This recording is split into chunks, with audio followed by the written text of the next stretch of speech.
मुझे मालूम नहीं था कि मेरी ज़िंदगी में यूँ भूचाल आ जाएगी। मैं तो अपनी ज़िंदगी के झमेलों में उलझी हुई थी जब मेरी इज्जत के परकच्चे उड़ रहे थे। मेरे साथ एक ऐसा हादसा हुआ, उसे जब सोचती हूँ तो जैसे मेरी रूह कांप जाती है। मेरे दिल चाहता है कि मैं अपनी जान अपने हाथों से ले लूँ, मगर ऐसी मौत नहीं मरना चाहती हूँ, क्योंकि ऐसे मरने से मेरी आत्मा भटकेगी। मुझे मालूम है मेरे साथ जो भी घटना हुई है उसमें सारा कसूर मेरा है। दुनिया वाले जब मुझ पर तरस खाते हैं और दूसरों को इल्ज़ाम ठहराते हैं तो कभी दूसरों को ही गंदी गालियों से नहलाई जाती है। मेरी ज़िंदगी की कहानी ऐसे ही है, जिसे सुनकर आप मुझसे नफरत करने लगोगे या फिर मुझ पर तरस खाने लगोगे। मैं अपनी ज़िंदगी का आपको सबसे भयानक हादसा सुनाने जा रही हूँ।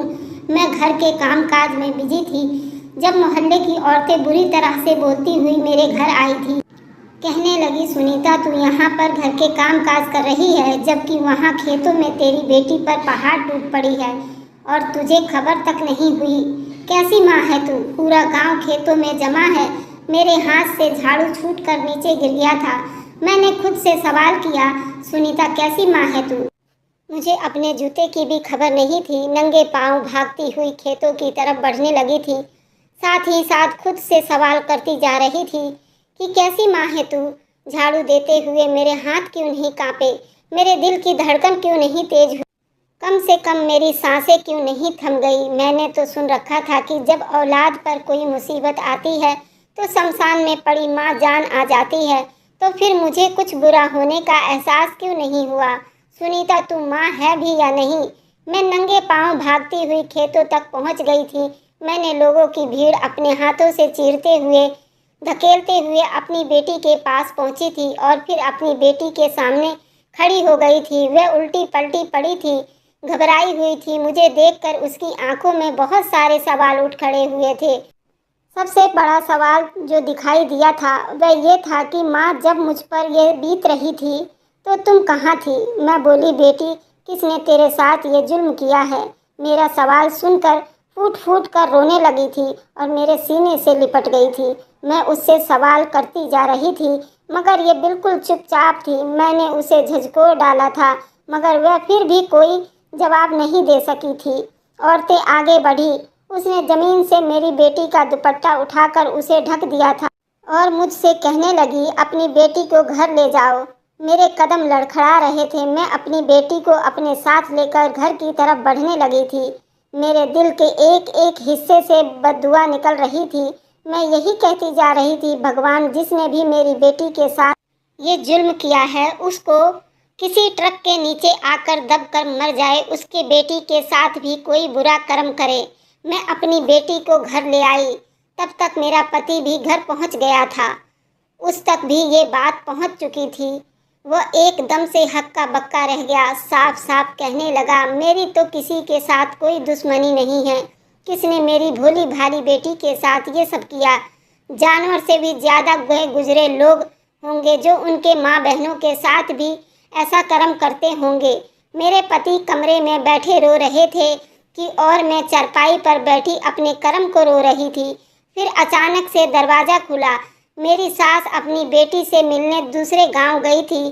जैसे ही वो घर के अंदर आई, मुझे देखकर चिल्लाने लगी, आवारा बेहया कहीं की, इतना कुछ तेरी बेटी के साथ ये सब हो गया, उसका ख्याल क्यों नहीं रखा?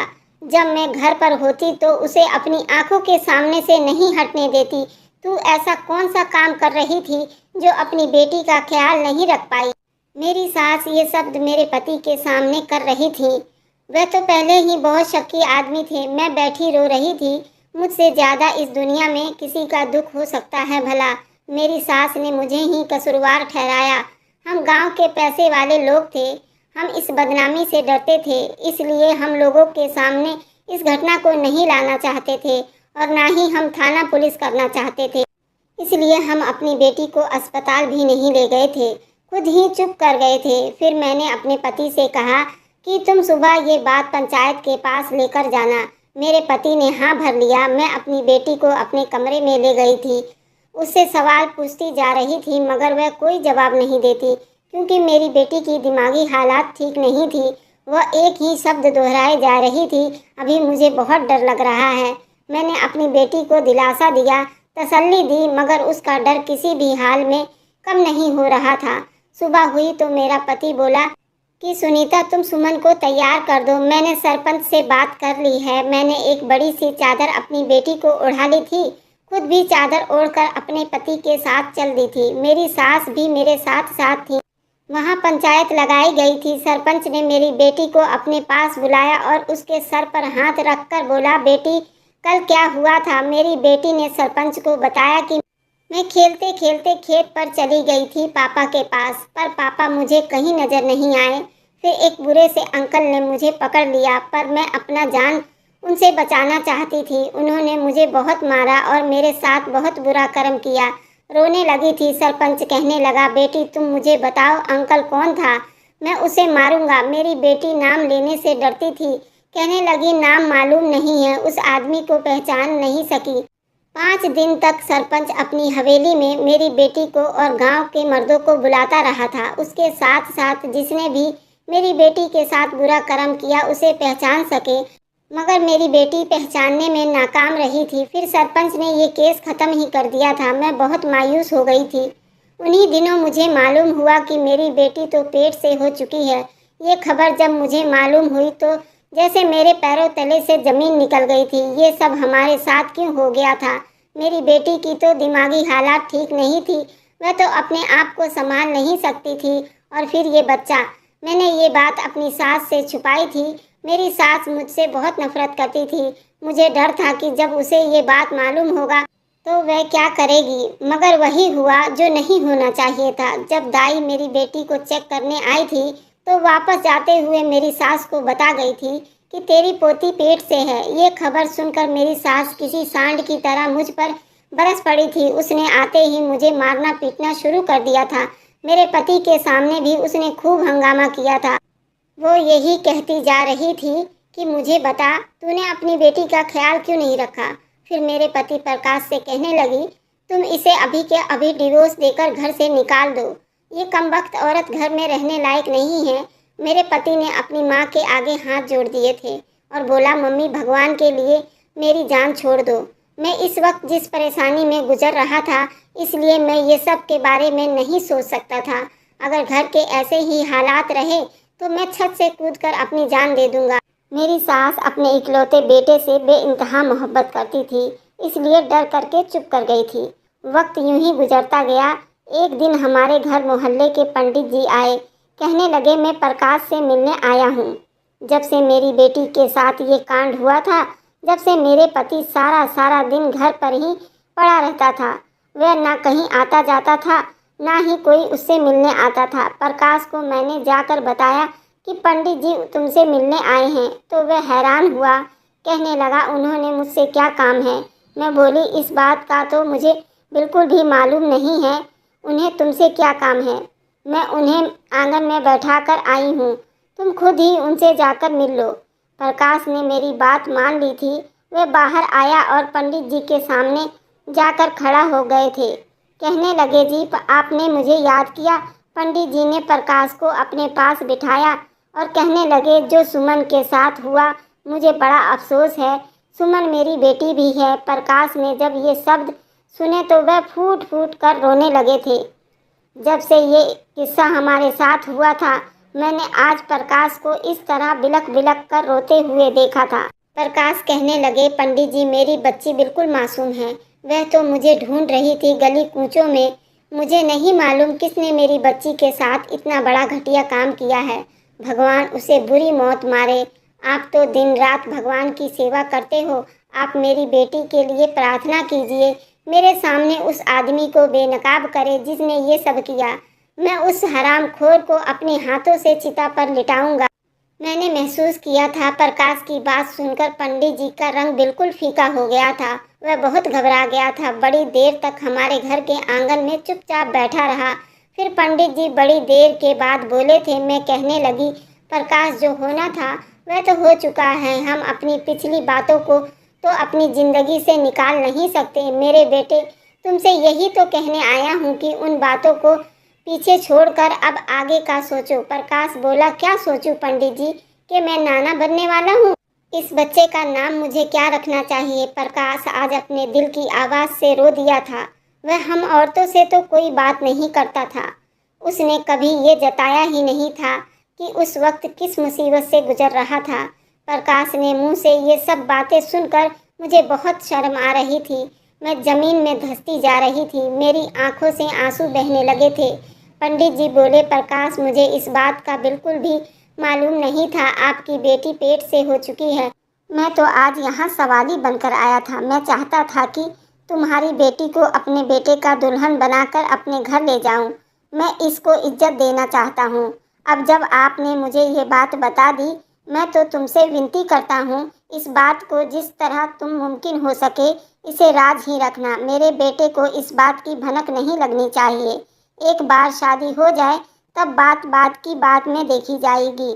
मैं बोली, पंडित जी, मैं आपका उपकार कैसे भूलूंगा, कैसे चुका पाऊंगा? मगर मेरी बेटी पागल है। आपका बेटा तो नौजवान और पढ़ा लिखा है और सुलझा हुआ लड़का है। मुझे मालूम है कि वह शहर से डॉक्टरी की पढ़ाई करके वापस आया है। मेरी बेटी कैसे अपनाएगा?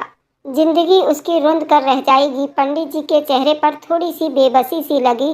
वह कहने लगे, बेटे, मुझे खाली हाथ वापस मत भेजना। मैं तुम्हारी बेटी को लेने आया हूँ। मुझे ये रिश्ता दे दो। तब मेरी सास ने मेरी बेटी को कमरे से बाहर लेकर आई थी और पंडित जी के सामने करके, आज से ये आपकी बहू। बेशक आप इसको चुन्नी उड़ाकर ले जा सकते हो। मेरी बेटी की नज़र जैसे पंडित जी पर पड़ी, उन्हें देखकर बहुत घबरा गई। वह मेरे सीने से लग गई। कहने लगी, वह बोली, मम्मी, मुझे बचा लो। पंडित जी ने जब ये मंजर देखा तो वह भी परेशान हो गए थे, इसलिए जल्दी से उठकर बाहर निकल गए थे। मेरी बेटी का ये सब देखकर मैं हैरान हो गई थी कि ये पंडित जी से क्यों घबरा रही थी। मेरी सास ने प्रकाश से बोली, बेटा, मैं तो कहती हूँ कि पंडित जी को हाँ कह दो।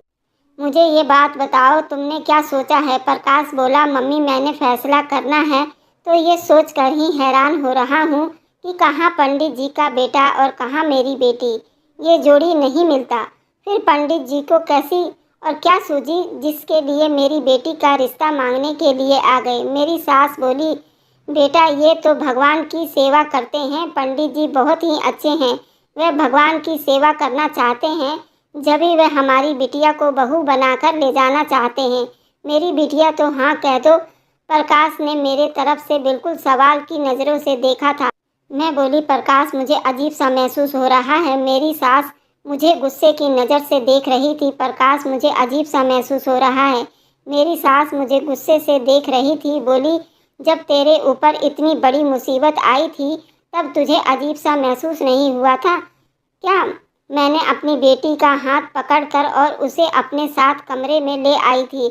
मैं बोली, बेटी, मुझे बताओ, तुम पंडित जी से इस तरह देखकर क्यों घबरा गई थी? मेरी बेटी रोने लगी और बोली, मम्मी, मुझे बचाओ, मुझे बचाओ। मेरी बच्ची अपनी बात ठीक तरीके से समझा नहीं सकती थी, इसलिए मैं ही चुप कर गई थी। मगर मेरी बेटी इस रवैये से मुझे चौंकाने पर मजबूर कर दिया था। उस दिन के बाद पंडित जी हमारे घर नहीं आए। वे बाहर ही बाहर प्रकाश से मिलते रहे थे और उसे रिश्ते के लिए मजबूर करते रहे थे, लेकिन प्रकाश ने मुझे कुछ भी नहीं बताया। यहाँ तक कि एक दिन मेरा पति घर आया तो मुझे बोला, सुनीता, जल्दी से सुमन बिटिया को तैयार कर दो, उसकी बारात आ रही है। मैंने तो बिल्कुल बौखला गई। प्रकाश की तरफ देखा तो मैं बोली, किसकी बारात और कैसी बारात? प्रकाश बोला, पंडित जी के बेटे की बारात हमारी बिटिया के लिए आ रही है। मैं बिल्कुल परेशानी से बोली, प्रकाश, तुमने मुझसे राय मशवरा भी नहीं किया? प्रकाश बोला, मैंने मम्मी से पूछ लिया था, उन्हें इस रिश्ते से कोई ऐतराज़ नहीं है, इसलिए मैंने सारे मामले तय कर दिया। मैं बोली, प्रकाश, मेरी बेटी माँ बनने वाली है और मैं अपनी बेटी की माँ हूँ। आपने मुझसे पूछना अच्छा नहीं समझा। प्रकाश बोलने लगा, तुम माँ कहलाने लायक भी नहीं हो, इसलिए मैंने तुमसे नहीं पूछा था। तुम अपनी बेटी को बचपन से लेकर अब तक मेरी माँ ने उसे पाला था। एक दिन के लिए तुम्हारे पास छोड़कर गई तो तुमने उसका ये हाल बना दिया और अच्छे से ख्याल नहीं रखा, इसलिए तुम्हारी बेटी की ज़िंदगी का हर फैसला मेरी माँ ही करेगी। मैं चुप कर गई थी। बारात आई तो मेरी बेटी का दूल्हा किसी शहजादे से कम नहीं लग रहा था। मैं खुश थी, मगर जब मेरी बेटी की नज़र पंडित जी पर पड़ी थी तो वह तड़प कर रह गई थी। वह बहुत घबरा गई थी। वह बचाओ बचाओ कह रही थी। मैं तो उसकी माँ थी, ये सब कैसे बर्दाश्त कर सकती थी। भला मैंने प्रकाश का हाथ पकड़ा और उसे अपने साथ कमरे में ले गई थी। मैं बोली, प्रकाश, तुमने नहीं देखा क्या पंडित जी को देखकर मेरी बेटी डर जाती है, घबरा जाती है। तुम ये सब नज़रअंदाज कैसे कर सकते हो। प्रकाश की आंखों में मेरे लिए नफरत थी। वह बोला, जैसे मैं आज तक और बहुत सी चीज़ों को नज़रअंदाज करते आया हूँ तो आज भी करूँगा। शादी तो बेटी की यहीं पर ही होगी। मैं बेबस हो चुकी थी और मैंने चुप्पी साध ली। मेरी बेटी रोती तड़पती सहमती हुई सी रह गई। उसे पंडित जी का बेटा ब्याह कर ले गया। मैं बहुत टूट चुकी थी। मेरे लिए मेरी बेटी का गम ही काफ़ी था। प्रकाश की नफरत मेरे लिए कोई मायने नहीं रखता था। मैं अपने कमरे में बैठी थी। प्रकाश घर से बाहर जा चुका था। मैं अलमारी से अपना मोबाइल निकाला और अपने दोस्त को फ़ोन मिलाया। पिछले कई वर्षों से मेरी और रवि की टेलीफोन की दोस्ती थी। किसी को भी इस बात का मालूम नहीं था। मैं अपने पति को धोखे दे रही थी, मगर मेरी सास ये सब जानती थी, इसलिए वो मुझसे बहुत नफरत करती थी। उसने प्रकाश को मेरे खिलाफ बहुत भड़काने की कोशिश की थी। उसने बार बार प्रकाश से ही कहा था कि तेरी बीवी के लक्षण अच्छे नहीं हैं, वह बहुत ही कैरेक्टरलेस औरत है। प्रकाश ये बात सुनकर गुस्से से लाल पीला हो जाता था। उसने अपनी माँ से साफ साफ कह दिया था, अगर आपने मेरी पत्नी को बदनाम करने की कोशिश की तो मैं अपनी पत्नी को लेकर चला जाऊंगा। आप मेरी शक्ल देखने को भी तरस जाओगी। प्रकाश मुझसे बहुत प्यार करता था, इसलिए उसने कभी अपनी मम्मी की बातों पर भरोसा नहीं किया था। मेरे सास उसकी धमकी से डर जाती थी, क्योंकि वह किसी भी सूरत में अपने इकलौते बेटे को खोना नहीं चाहती थी। इसलिए उसने चुप मारकर बैठ गई थी, लेकिन मौका मिलते ही मेरे पति को मेरे खिलाफ भड़काने की कोशिश करती रहती थी।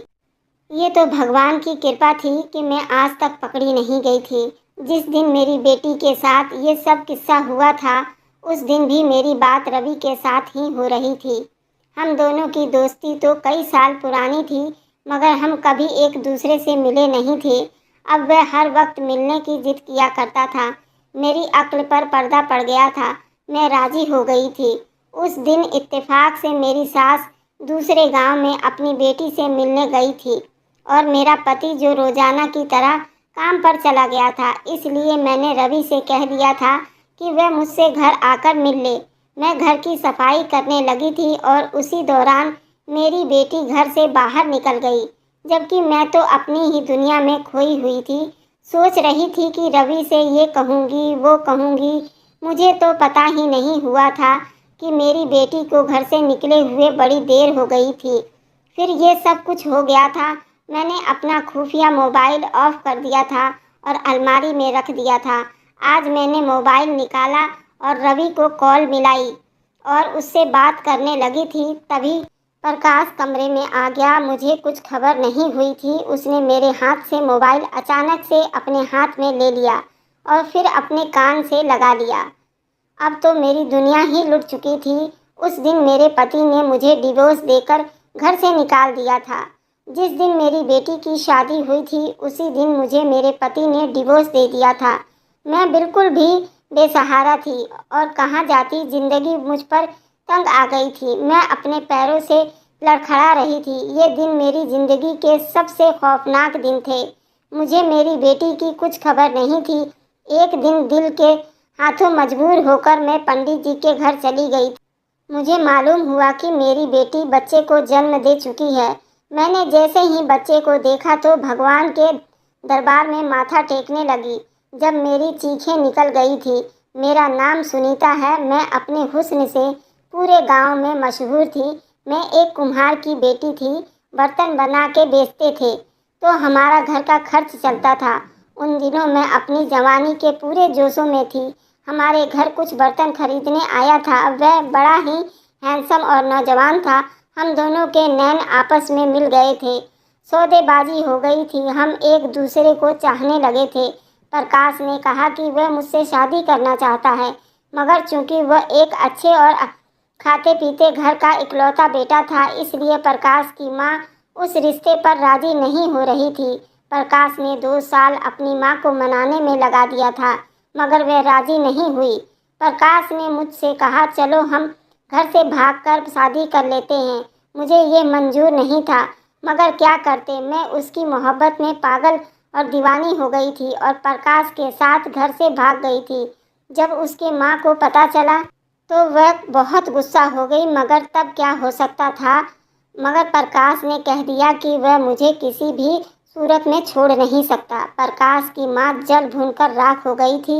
मुझे अपने घर ले आए थे। प्रकाश ने मुझे पहले से ही खबरदार कर दिया था कि कहने लगा, सुनीता, तुम्हारी ज़िंदगी का इम्तिहान अब से शुरू हो रहा है, क्योंकि मेरी माँ एक बहुत ही गुस्से वाली औरत है। हमने उनकी मर्जी के बगैर शादी की है। वह इस बात का बदला तुमसे ज़रूर लेगी। वही हुआ जिसका डर था। मेरी सास ने शादी के दिन से ही मुझ पर मेरी ज़िंदगी तंग करना शुरू कर दी। उन्होंने मेरे ससुराल आते ही सारे काम काज मुझ पर थोप दिए, सारे नौकर चाकर निकाल दिए। वहाँ का घर तो बहुत सुंदर था, उसे सफाई करते करते मैं बहुत आधी होकर रह गई थी। फिर किचन का काम भी मुझ पर ही था। मेरी सास मुझसे हर वक्त काम में लगाए रखती थी। और तो और प्रकाश के साथ बात करने भी इजाज़त नहीं थी। रात के वक्त मेरे सास जानबूझकर अपनी तबीयत खराब कर लेती और प्रकाश को कहती, मेरे साथ आंगन में ही लेट जाओ। यूँ प्रकाश को कई रोज़ एक दूसरे की शक्ल देखने को भी तरस जाती थी। फिर यूँ हुआ कि भगवान ने मुझे उम्मीद दे दी थी। मेरी सास को जब ये बात पता चली तो उन्होंने मुझसे बहुत काम करवाए, भारी भारी चीज़ें उठवाई, मुझे बहुत परेशान किया। फिर मेरा वह बच्चा नुकसान हो गया था। वह दूसरी बार भी मेरी सास ने मानो जैसी डायन बनकर मेरे बच्चों को खा गई। फिर तो ये ना खत्म होने वाला सिलसिला चलने लगा था। मेरे 4 बच्चे नुकसान हो गए थे। मुझ पे तो दुखों का पहाड़ टूट पड़ा था। फिर मेरी सास ने धीरे धीरे प्रकाश के कान भरना शुरू कर दिए। ये औरत बांझ है, तुझे बच्चा नहीं दे सकती, इसको डिवोर्स दे दे। फिर प्रकाश ने मेरा बहुत साथ दिया।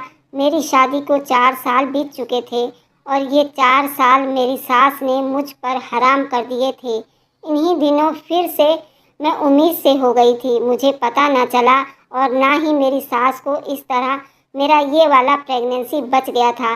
जब पेट बाहर को आया तब बहुत देर हो चुकी थी। मेरी सास मेरा कुछ भी बिगाड़ नहीं सकती थी।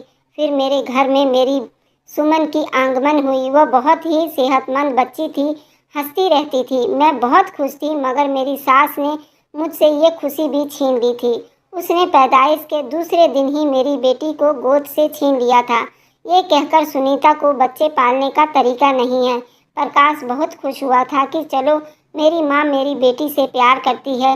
प्रकाश को उम्मीद थी कि अब मेरी सास मुझसे भी कबूल कर लेगी। फिर मेरी सास ने मेरा दूध भी छुड़वा दिया था और 1 हफ्ते तक मेरी बेटी को गाय का दूध देने लगी थी, ताकि मैं दूध के बहाने भी अपनी बेटी को ना छू सकूं। मेरे 5 बच्चे नुकसान हो चुके थे। अब कहीं जाकर मैं माँ बनी थी। मेरा भी जी चाहता था कि मैं अपनी बेटी को खुद रोज़ खिला सकूं, प्यार कर सकूं, उसको गले से लगा सकूं। मैं उसको सारा दिन छुप छुप कर देखा करती थी। भगवान से प्रार्थना करती थी कि मेरी बेटी मुझे मिला दो। मैंने प्रकाश से ये कह दिया था तो प्रकाश कहता कि औलाद तुम मम्मी को दे दो, हमें भगवान फिर दोबारा दे देगा। मर्द था ना, ऐसी बातें कर सकता था। खैर, एक रात मेरी बेटी ने रोने की आवाज़ आ रही थी। मैं बार बार सास के कमरे तक दरवाज़ा खटखटा रही थी। वह कहने लगी, बस हल्का सा बुखार है, बच्ची सही हो जाएगी। मगर मुझे नींद नहीं आई। सारी रात कमरे के बाहर खड़ी रही। सुबह बच्ची के हाथ पांव मुड़ गए, उसको झटके आए और वह दिमागी तौर पर बिल्कुल मजबूर होकर रह गई। कहने लगी, उसको सुनीता ने पागल किया है और पागल बेटी को जन्म दिया है, जबकि मुझे मालूम था कि मेरी बच्ची पागल नहीं थी। शादी के 6 साल बाद ही मुझ में व प्रकाश में दूरी आ गई थी। मेरी बेटी पागल हो गई थी। सास बात बेबाक हाथ उठाती थी। जिंदगी बहुत तंग हो गई थी। एक बार चौधरी का बेटा रवि हमारे घर आया था। कहने लगा, मैं तुम्हारे पति के पास आया था। मैंने सुन रखा कि तुम्हारे सास तुम पर बहुत जुल्म किया करती है। सारा किस्सा रवि को बता दिया था। उसने अपना मोबाइल नंबर मुझे दे दिया और बोला, अगर तुम्हारी सास ने तुम्हें फिर से तंग किया तो मुझे बताना। मैंने सोचा चौधरी का बेटा है, शायद मेरी मदद करेगा, इसलिए वे जब भी सास के मार खाती रवि को फ़ोन करके ज़रूर बताती। उसने मेरी मदद तो नहीं की थी, मगर उससे बात करके मेरे दिल को बहुत सुकून मिल जाता था। बाद में पता चला कि रवि तो मेरे हुस्न का दीवाना हो गया था, इसलिए उसने मुझसे अपना नंबर दिया था और ये हम दोनों की दोस्ती हो गई थी। मैंने घर के हालात से तंग आकर रवि में सुकून ढूंढना शुरू कर दिया था और फिर उसकी वजह से मुझे डिवोर्स भी हो चुकी थी। मैंने अपनी बेटी को उसके घर गई, उसके बच्चे को गोद में लिया, देखा तो मैं हैरान रह गई थी, क्योंकि वह तो बिल्कुल रवि जैसा था। मैं फ़ौरन जाकर भगवान के दरबार में माथा टेकी थी, क्योंकि मुझे मेरी बेटी का, जिसने भी गलत काम किया था, उसका सुराग मिल गया था। मेरी बेटी का हाथ पकड़कर उसे चौधरी के हवेली में ले गई थी। वहाँ मेरी बेटी ने अपने मुलजिम को पहचान लिया था। रवि भी अपने जुर्म कबूल कर लिया था। कहने लगा, मैं आया तो सुनीता के लिए था, लेकिन उसकी जवान बेटी को देखकर मेरा दिल फिसल गया था। यानी मेरी बेटी पर जो मुसीबत आई थी वह उसकी कैरेक्टर की वजह से आई थी। मुझे खुद से इतनी गंदी नफरत होने लगी थी, जबकि मेरी बेटी की दिमागी हालत ठीक नहीं थी। इसलिए हमने उस बच्चा को चौधरी को दे दिया था। पंडित जी फूट फूट कर रो रहे थे, क्योंकि वे कहने लगे, जब मैं चौधरी का बेटा रवि, जब मेरी बेटी रवि किससे ज़बरदस्ती कर रहा था और सुमन बिटिया और ज़ोर ज़ोर से चिल्ला रही, तब पंडित जी ने सुन लिया था। लेकिन उसकी चीख सुनकर भी पंडित जी अपने मंदिर के तरफ चले गए, क्योंकि उन्हें पूजा आराधना की पड़ी थी और मेरी बच्ची की चीखों को इग्नोर मारते चले गए। पंडित जी को जब बाद में इस घटना के बारे में पता चला तो वह बहुत परेशान हो गए थे, इसलिए उन्होंने अपने बेटे की शादी मेरी बेटी से करवा दी थी। मेरी बेटी भी शायद जब पंडित जी को देखती थी तो इसीलिए बचाव बचाव करती थी, ताकि हमें मालूम हो जाए कि उसने भी मदद मांगी थी, पर उन्होंने मुझे नहीं बचाया था, तो ये मामला सारा सुलझ गया था। काश मेरी बेटी का इलाज सही टाइम पर हो जाता, मेरे पति उसको ले जाते, जबकि मेरी सास को पैरालाइज का अटैक हो गया था और वह बिस्तर पर पड़ी अपनी मौत के लिए तरस रही थी। मैं अपनी ज़िंदगी वीरान शहर के एक जगह पर बिता रही थी। मैंने अपनी ज़िंदगी की कहानी आपको सुना दी। आप ही बताएं, आपको मुझसे हमदर्दी हो गई या नफ़रत? तो कैसी लगी ये कहानी दोस्तों, मुझे कमेंट में ज़रूर बताएं। Thanks for watching, like and subscribe, bye bye.